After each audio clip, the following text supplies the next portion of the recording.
વડોદરા શહેરના બકરાવાડી વિસ્તારમાં ગટરના ગંદા પાણીની છેલ્લા 6 મહિનાથી સમસ્યા છે।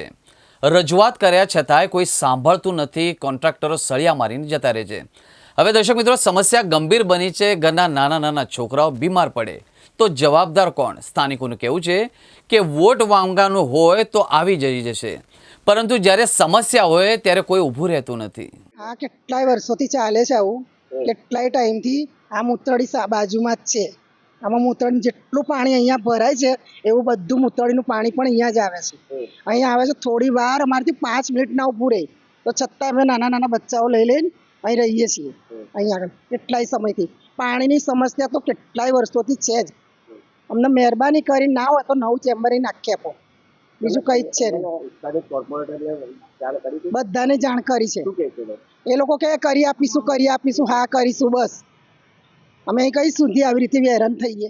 આ બકરાડી વિસ્તાર છે, 13 નંબર વોર્ડ છે અને આ છેલ્લા 6 મહિનાથી તો આજ પ્રોબ્લેમ છે। આ તો ઘણી વાર આ પ્રોબ્લેમ થાય છે, પછી આવી ધમાલ કરીને સોલ્વ કરાવીએ છીએ, પણ આ વખત તો કોઈ આવતા નથી।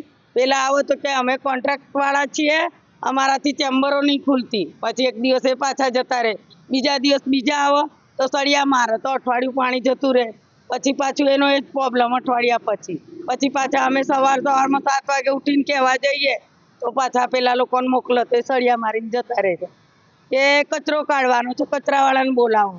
હવે કચરાવાળા કોણ કશું, અમે આ રીતે 6 મહિનાથી અમને પ્રોબ્લેમ છે।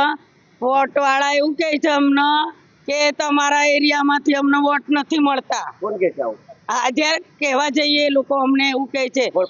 આ ખરાબમાં ખરાબ હતું પોઝિશન નરક સુધી ઉપર આવી ગયું હતું ત્યારે આ જાગૃતિબેનને મેં મારી જાતે વિડીયો મોકલેલો,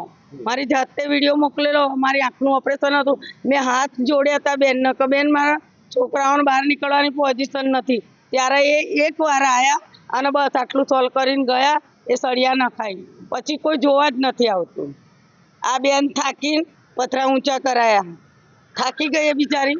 રોજ પાણી ભરાઈ જાય કામ ધંધાવાળા, અમારે તો બધા બંગલાઓના કામ કરવાવાળા સાહેબ કોણ નવરું હોય તો આ રોજનું આ કાર્યક્રમ એમનો અમે જોયા કરીને એમનો કગરવા જઈએ। મારું નામ સવિતાબેન રમેશભાઈ પરમાર।